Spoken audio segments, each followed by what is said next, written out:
Assalamualaikum warahmatullahi wabarakatuh.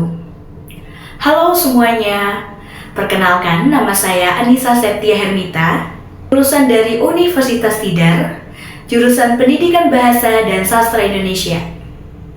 Saya biasa disapa An atau Anissa, dan saya lahir di Bekasi 29 September 2001, dan pada tahun ini saya berumur 24 tahun. Saya memiliki pengalaman dalam mengajar di beberapa sekolah, dan saat ini saya juga menjadi seorang pekerja lepas atau freelancer yang mengisi berbagai portal tulisan dan juga mengisi sebuah voice over. Saya juga mengajar sebagai seorang guru bimbel private. Adapun pengalaman saya di beberapa sekolah seperti SMA Negeri 1 Muntilan dan MTS Muhammadiyah 1 Muntilan memberikan dampak kepada saya untuk sedikit memahami dan sedikit belajar, karena saya masih perlu banyak belajar perihal bagaimana menjadi seorang guru yang baik dan benar dan bisa menghadapi siswa dengan menyediakan pembelajaran yang interaktif, didik lainnya bisa mendapatkan suasana yang menyenangkan dalam pembelajaran. Saya berada di sini untuk mendaftarkan diri sebagai seorang guru bahasa Indonesia di SMA IT Ar-Rahman Cendikia. Video ini saya buat secara orisinil dan mohon maaf apabila dikarenakan saya tidak mengajar di sekolah formal, sehingga saya mengajar secara mandiri dan tanpa murid. Namun saya akan memberikan yang terbaik dan mengusahakan yang terbaik atas proses micro teaching yang akan saya lakukan kepada Bapak dan Ibu sekalian. Terima kasih. Wassalamualaikum warahmatullahi wabarakatuh. Assalamualaikum warahmatullahi wabarakatuh. Morning class. Apa kabarnya nih hari ini? Sehat semua ya? Oke, sekarang waktunya kita untuk memulai apa? Doa. Oke. Kepada ketua kelas atau yang memimpin, silakan berdoa mulai. Berdoa. Amin. Oke, di pagi hari yang cerah ini saya masih melihat ada beberapa bangku kosong dan pastinya ada beberapa siswa yang tidak berangkat ya. Iya, kita cek absensi dulu kali ya. Yang tidak berangkat.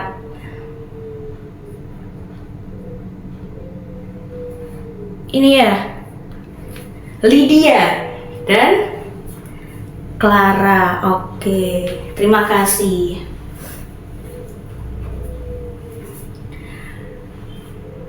Sebelum pembelajaran kita mulai, karena anak-anak di sini baru perkenalan dan pertama kali bertemu dengan saya, izinkan saya untuk memperkenalkan diri terlebih dahulu ya. Ya baik, izinkan saya untuk memperkenalkan diri. Saya Anissa Septia Hermita, biasa dipanggil Anissa atau Bu An. Ya, suka-suka anak-anak semuanya aja ya. Sekarang kita akan masuk ke materi terlebih dahulu, karena saya akan menjelaskan materi yang sebelumnya kalian pelajari juga pastinya. Saya ingin melanjutkan dan ingin kasih ini bagaimana materi yang sudah anak-anak pahami. Ya, apa materi kita hari ini itu apa? Masih ada yang ingat materi kita? Teks eksplanasi. Benar sekali, materi kita hari ini adalah teks eksplanasi. Sekarang kita akan belajar bagaimana cara memahami alur dari teks eksplanasi. Apa itu teks eksplanasi? Apa saja unsurnya? Apa saja bentuknya? Dan bagaimana teks eksplanasi itu contohnya? Seperti itu ya. Kita mulai eksplanasi. Ada yang tahu teks eksplanasi apa? Hands up, ada yang tahu? Oke, nggak masalah karena kita di sini juga masih belajar. Ayo kita belajar bareng-bareng. Nah, di sini kita memulai dari teks eksplanasi. Apa itu teks eksplanasi? Biasanya teks eksplanasi akan dimulai dari apa, anak-anak? Pasti yang pertama, unsur kebahasaan. Jelas, semuanya kebanyakan dari teks eksplanasi, deskripsi, eksposisi, semuanya akan dimulai dari unsur kebahasaan. Teks eksplanasi adalah teks yang berisi proses penyebab terjadinya suatu peristiwa yang fenomenal. Apa itu peristiwa fenomenal? Apa itu, Bu? Peristiwa fenomenal itu seperti apa, Bu? Peristiwa fenomenal itu contohnya ada banyak. Pertama, di sini ya, kita bisa lihat peristiwa fenomenal itu ada apa aja. Fenomenanya itu seperti fenomena apa? Apa ada yang tahu? Fenomena alam.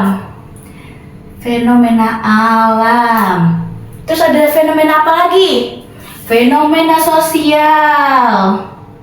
Ilmu pengetahuan, betul sekali. Dan masih banyak lagi fenomena lainnya. Nah, fenomena-fenomena ini bisa kita dapatkan ada di media cetak. Terus, selain media cetak, media online, berita online, betul sekali. Kita jabarkan ya di sini. Dari fenomena ini, nantinya kita akan temukan semua fenomena ini dari teks eksplanasi. Teks eksplanasi akan ditemukan di mana? Di dua media di sini, media cetak dan juga media online. Jadi anak-anak bisa tahu ketika kalian membaca koran, kalian membaca majalah, atau kalian membuka website, itu kalian akan menemukan sebuah teks eksplanasi.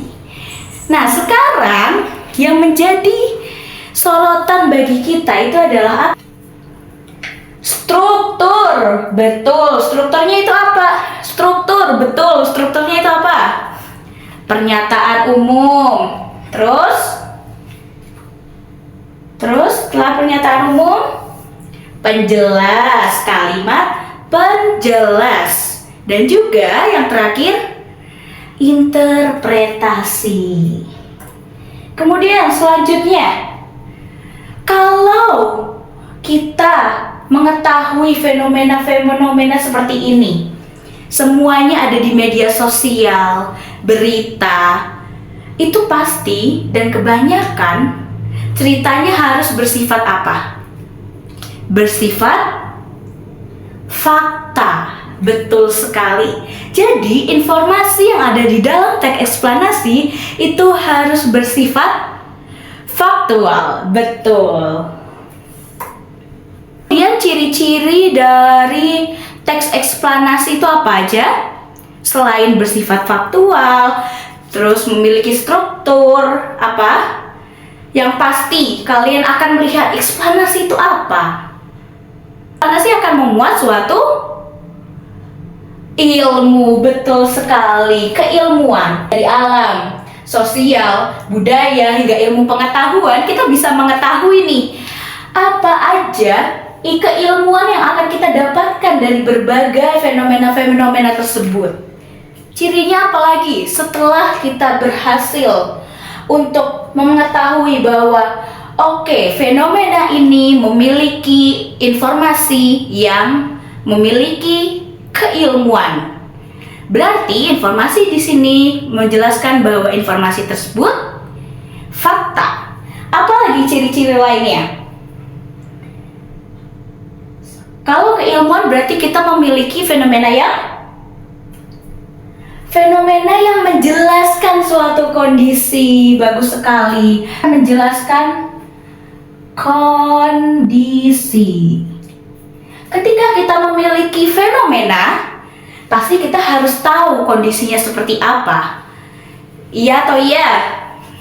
Iya kan? Kita harus menjelaskan bagaimana kondisinya, bagaimana keadaannya, agar kita bisa menerbitkan itu dan mencetak itu di media sosial, di media cetak seperti koran atau majalah. Seperti itu ya. Sekarang kita akan lanjut dari ciri kebahasaan ke struktur teks eksplanasi. Di sini kita bisa melihat bahwa struktur teks eksplanasi itu dimulai dari seperti yang pertama tadi. Kenapa sih kita harus mengidentifikasi fenomena ini? Nih, mengidentifikasi hal yang sedang diterangkan atau latar belakang kejadian. Kenapa kita harus mengidentifikasi fenomenanya? Ada yang tahu? Oke, Ibu jelaskan ya. Seperti ini. Contohnya adalah ketika kita mengidentifikasi fenomena, kita berarti bisa mengetahui apa hal yang sedang terjadi saat ini dan hal yang sudah terjadi beberapa tahun yang lalu. Contohnya, ketika kalian COVID, ketika masa COVID itu kita akan menjelaskan suatu fenomena. Fenomenanya apa? Benar sekali, COVID-19. Itu fenomenanya. Kalau kita cuma tahu, oh ini COVID-19, tapi kita tidak bisa menjabarkan dan kita tidak bisa menjelaskan nih, COVID-19 itu apa? Bagaimana sih cara kita mengidentifikasinya? Dan bagaimana cara kita bisa menerangkan latar belakang dari COVID-19 kalau kita tidak memiliki pengetahuan dan keilmuan terhadap COVID-19. Maka dari itu, sebelum kita membuat teks eksplanasi, kita harus mengetahui topik apa yang ingin kita ambil agar kita bisa mengidentifikasi masalahnya.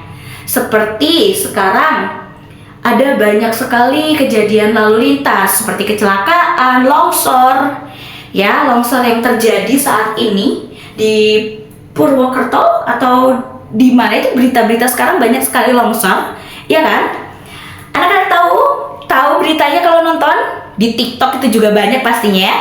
Nah, itu dari kejadian longsor itu kita bisa membuat suatu teks eksplanasi di mana kita akan mengidentifikasi fenomena. Fenomenanya apa? Alam. Fenomena alam yang kita mulai dari longsor. Contohnya, longsor. Kita akan membahas fenomenanya itu longsor. Ya, ini longsor. Apa? Bencana alam. Identifikasi masalah dari longsor itu apa? Kenapa terjadinya longsor? Kok bisa longsor? Nah, itu yang akan dicari di teks eksplanasi. Selanjutnya, kita melihat penggambaran rangkaian kejadian. Ya, gimana kita bisa tahu suatu kejadian kalau tidak ada bukti nyata? Seperti video amatir dari orang-orang, ya kan? Video-video yang buruk-buruk tapi kita bisa lihat jelas. Nah, itu kita bisa mengamati. Kita bisa mengamati dan kita bisa melihat, oh iya, ada penggambaran suatu fenomena nih. Dari longsor ini kita bisa tahu, oke, berarti setelah longsor kejadiannya itu kita harus melihat sebagai pertanyaan. Dari longsor ini kita membuat pertanyaan, seperti yang saya bilang sebelumnya. Setelah kita mendapatkan topik dan juga fenomena, kita memecahkan latar belakang dari longsor. Longsor itu apa? Masalahnya kenapa? Kita membuat pertanyaan. Fenomena yang diterangkan sebagai pertanyaan atas bagaimana atau mengapa dari proses kejadian dan peristiwa kronologis tersebut sesuai dengan pernyataan. Dari longsor ini kita akan nurunin lagi. Longsor kita turunkan dari identifikasi masalah. Identifikasi masalah kita sudah temukan, kita turunkan lagi ke penggambaran situasi. Situasinya juga harus jelas. Kenapa bisa longsor? Pertanyaannya kita bisa pakai mengapa, apa, di mana, 5W1H kita bisa gunakan di situ. Ya. Dari 5W1H kita bisa pakai untuk menjadikan sebuah pertanyaan. Mengapa bisa longsor? mengapa dan di mana bisa longsor, bagaimana terjadinya proses longsor tersebut, apakah tiba-tiba saja atau adakah angin atau adakah badai atau adakah hujan yang sangat amat lebat sehingga membuat tanah tersebut longsor. Seperti itu. Next ya, kita lanjut ya. Sampai sini paham belum? Paham ya sampai sini ya? Oke, kita lanjut lagi. Terakhir, ulasan. Setelah kejadian tersebut, kita pasti akan memberikan komentar. Nah, setelah kejadian longsor, kita identifikasi masalahnya, kita cari penggambarannya, kemudian kita kasih komentar. Komentar apa sih? Perihal penilaian kalian tentang fenomena atas konsekuensi dari kejadian yang sudah terjadi. Apa konsekuensinya dari longsor? Komentarnya apa? Apakah banyak orang yang meninggal dunia, atau rumahnya hancur, atau membuat hambatan di jalan dan menyusahkan akses orang-orang untuk bekerja, pulang pergi? Itu yang akan kita masukkan ke dalam ulasan di teks eksplanasi. Paham ya sampai sini ya? Oke. Nah, kemudian ada ciri dari kebahasan teks eksplanasi. Ciri kebahasan teks eksplanasi itu banyak. Yang paling utama adalah retoris. Juga pasti menggunakan kalimat populer. Di sini akan mengajak anak-anak semua bermain, ya. Kita akan bermain, mengetahui dan belajar teks eksplanasi. Sebelum kita mulai permainan, apakah ada yang ingin ditanyakan perihal teks eksplanasi kepada saya? Ada yang masih kurang paham? Paham ya? Paham semua, oke? Paham semua, jelas. Karena teks eksplanasi sebenarnya mudah. Memiliki lembar kerja yang nantinya akan kalian analisis, ya. Dari games yang kita mainkan kali ini, nanti kalian akan analisis soalnya dan kalian akan maju satu-satu untuk menjelaskan bagaimana prosesnya. Oke? Oke, mari kita mulai ya.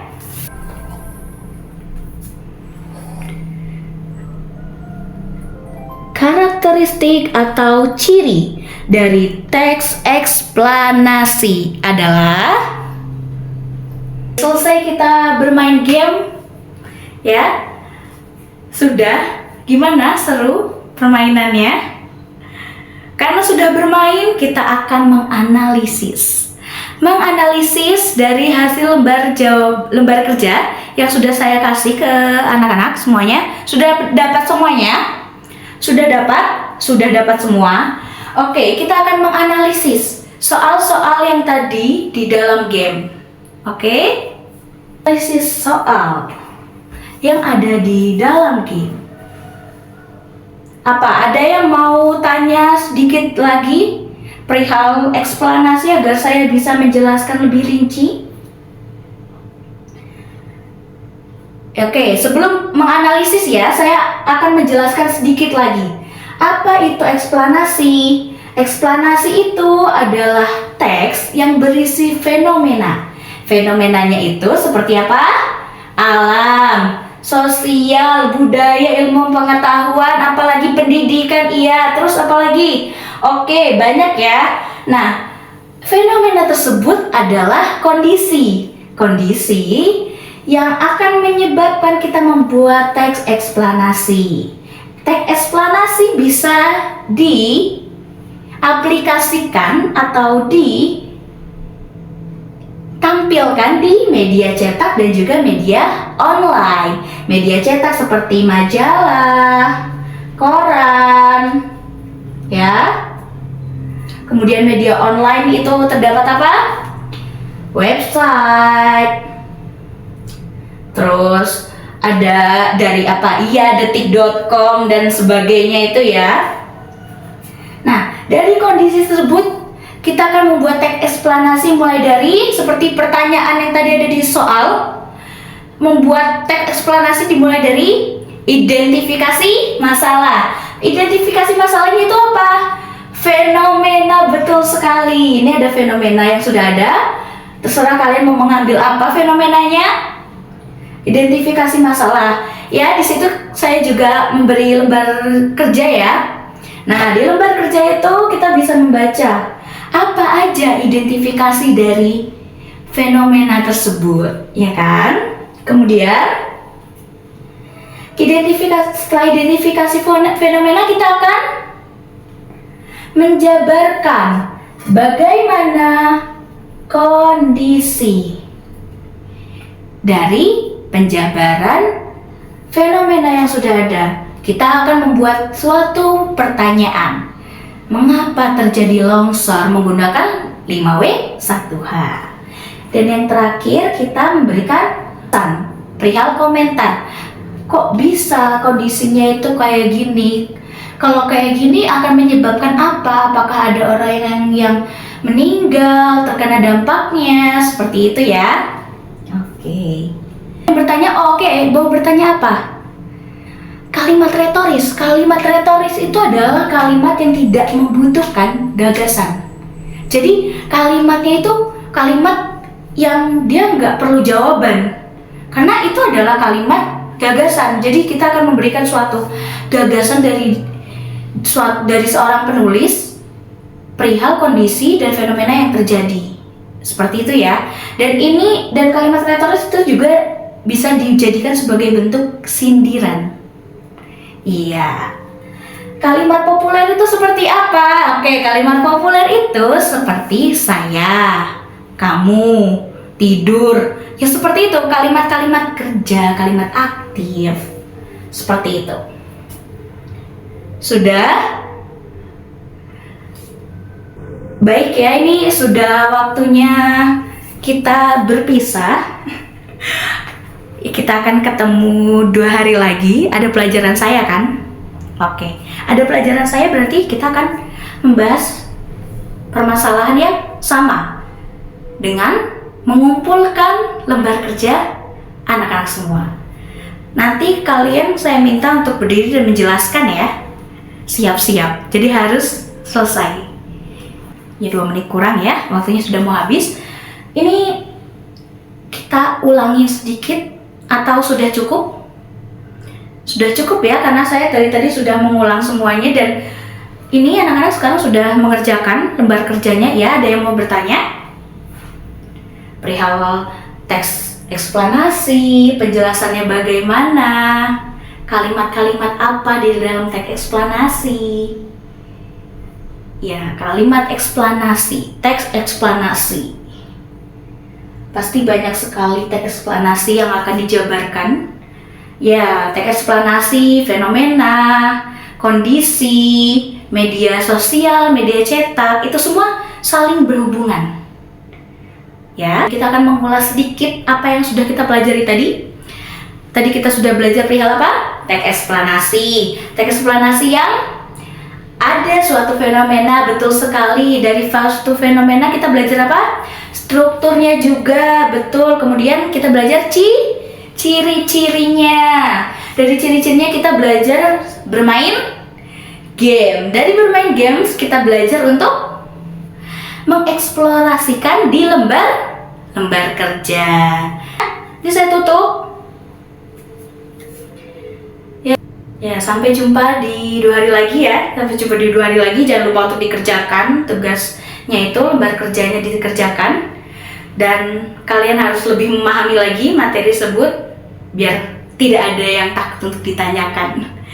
Ya, oke, sebelumnya terima kasih. Kita tutup pertemuan hari ini dengan mengucapkan alhamdulillah bersama-sama. Alhamdulillahirrahmanirrahim. Thank you.